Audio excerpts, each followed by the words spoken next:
السلام عليكم ورحمة الله وبركاته. الحمد لله رب العالمين. الحمد لله الذي كتب الصيام للمؤمنين لنكون من المتقين.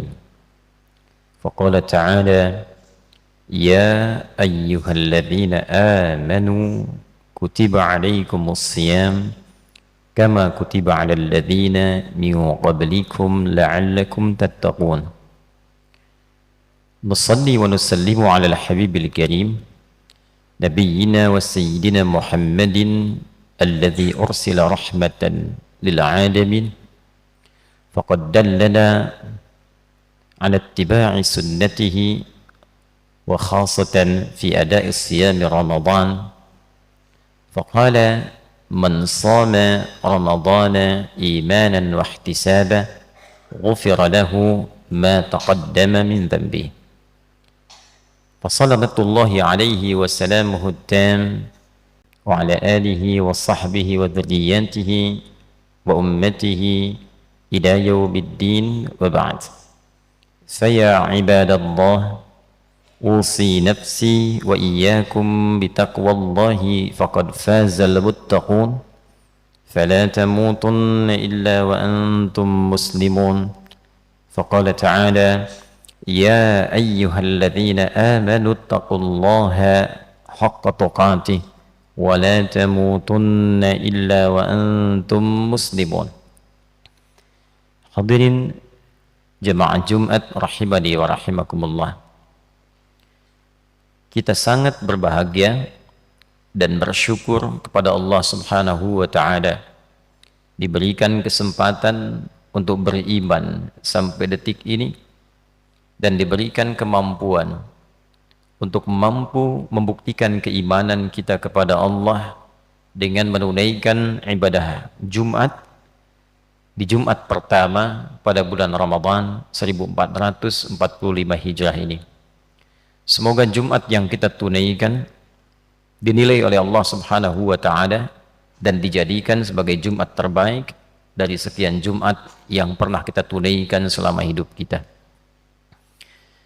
Hadirin sekalian, satu kali seperti disampaikan dan didokumentasikan di antaranya oleh Al-Imam Al-Hakim An-Naisaburi dalam kitabnya Al-Mustadrak, Nabi sallallahu alaihi wasallam satu ketika hendak memberikan tausiah beliau, pengingat kepada umatnya, lalu kemudian beliau naik ke atas mimbar.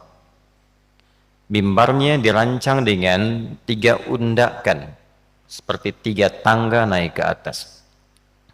Maka saat beliau menginjakkan kaki beliau yang mulia itu, dalam setiap tapak undakannya keluarlah kalimat yang mulia ini sebagai doa bagi umatnya, dan yang sangat mengejutkan, lantas diaminkan oleh malaikat. Apa yang disampaikan oleh Nabi sallallahu alaihi wasallam? Di antara tiap undakan ini, Nabi sallallahu alaihi wasallam satu bersabda: "Raghima anfu rajulin liman adraka Ramadana wa lam yughfar lahu." Atau kama qala sallallahu alaihi wasallam. Raghima anfu rajulin, tercorenglah, ternodaklah seorang muslim itu.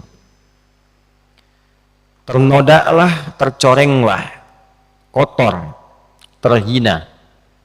Ada tafsir mengatakan bu'dan, jauh, dipandang jauh dari rahmat Allah Subhanahu wa Ta'ala.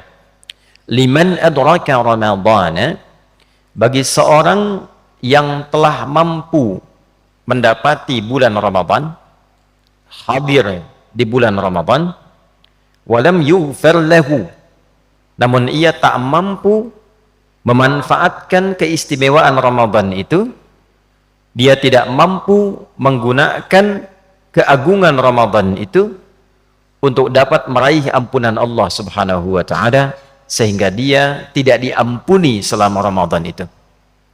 Lalu malaikat mengatakan amin. Ini jarang-jarang Nabi berdoa, malaikat seketika mengaminkan. Hadirin sekalian, hadis ini ditempatkan oleh para ulama, baik ulama hadis ataupun ulama fiqih, sebagai satu di antara hadis-hadis pengingat yang bukan hanya sekedar mengingatkan, tapi juga ditempatkan dalam posisi pengingat yang sangat keras, yang memberikan isyarat satu, penyesalan yang berdana kecaman dari Nabi SAW, yang menyesalkan sikap seseorang, khususnya seorang muslim yang mengaku beriman, yang Allah berikan anugerah kepadanya sampai di bulan Ramadan, yang tidak semua hamba bisa mendapatinya. Apa saja di antara keistimewaan Ramadan itu, sehingga setiap kita bahkan diminta untuk menampilkan keimanan dan mempertaruhkan iman kita untuk menghidupkan dan mengisi bulan Ramadan ini.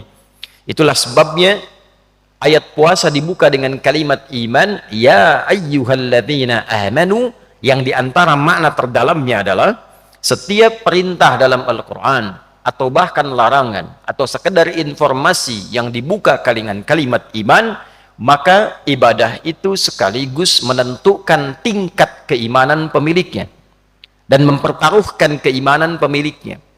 Contoh, salat dibuka dengan kalimat iman, alladzina yu'minuna bil.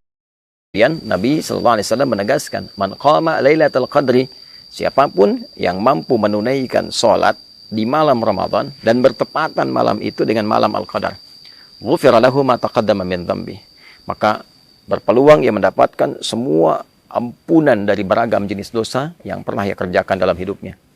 Sampai satu ketika Al-Imam At-Tirmidzi mendokumentasikan satu hadis yang riwayatnya tersambung pada Sayyidah Aisyah radhiyallahu taala anha dari Nabi sallallahu alaihi wasallam. Satu keterangan ketika beliau bertanya kepada Nabi sallallahu alaihi wasallam, qalat atau kama qalat, ya Rasulullah, ara'aita in 'alimtu ayya lailatul qadri ma aqulu fiha.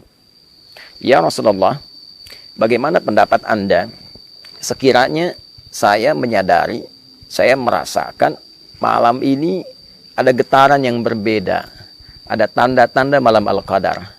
Maka kalau saya sedang menghidupkan malamnya, kemudian merasakan aura itu, doa apa yang harus saya bacakan? Doa apa yang Anda bimbingkan? Maka Nabi SAW mengatakan, faquli, maka katakanlah dengan kekhusyuan, dengan penuh harap, Allahumma innaka afuun tuhibbul afwa fa'fu anni. Riwayat lain, Allahumma innaka afuun karim tuhibbul afwa fa'fu anni. Ya Allah, sungguh Engkau Maha Pemaaf, sungguh Engkau Maha Penghapus dari seluruh noda dan kotoran yang pernah dikerjakan oleh hamba-Mu ini. Tuhibbul afwa, dan Engkau mencintai sifat maaf. Engkau mencintai hamba-Mu yang menengadah kepadamu memohon pemaafan dan ampunan. Fa'fu anni, maka dengan segala sifat kelembutan kemuliaan-Mu ini dalam memberikan maaf, maafkan aku.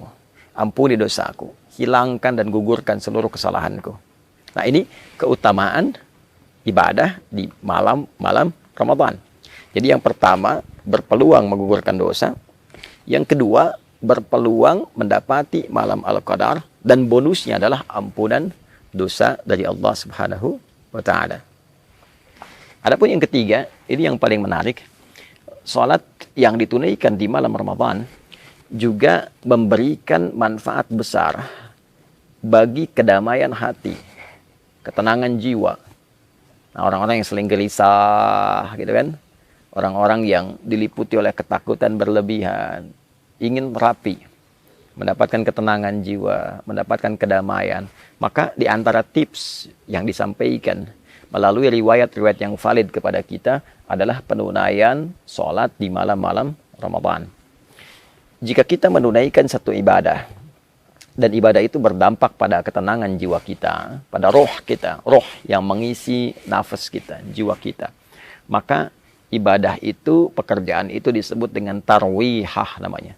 Rawwaha yurawwihu tarwihan. Wa tarwihatan sifatnya. Sesuatu yang bila dikerjakan memberikan ketenangan kepada jiwa. Bila kita kerjakan berkali-kali, sekali, dua kali, lalu jeda sebentar, lalu sambung lagi terus 3 kali, 4 kali, ada yang 11 kali, ada yang 23 kali, ada yang lebih daripada itu.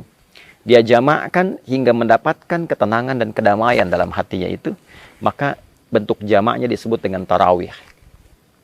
Itulah sebabnya sholat yang ditunaikan di malam-malam Ramadan disebut dengan tarawih, untuk memberikan kesan bahwa manfaat sholat ini, ya, selain sifatnya juga ditunaikan dengan ketenangan, manfaatnya adalah memberikan dampak kepada jiwa yang lebih damai, memberikan kondisi kepada jiwa yang lebih tenang. Jadi orang yang rajin menunaikan ibadah tarawih dan ditunaikan dalam keadaan tenang, dalam keadaan yang baik, itu dampaknya ke hati akan memberikan kedamaian yang tidak didapatkan dalam suasana-suasana yang lain. Itulah sebabnya kenapa ibadah ini diviralkan namanya dengan tarawih. Untuk memberikan motivasi kepada kita. Ayo, supaya hati kita lebih tenang, lebih damai. Yang kedua, ayo, lakukan dengan tenang. Bacaannya yang baik. Jangan buru-buru. Jangan tergesa-gesa. Lakukan dengan penuh kedamaian. Sampai mendapatkan gelombang, frekuensi-frekuensi ke dalam jiwa kita yang menghunjamkan kedamaian pada hati.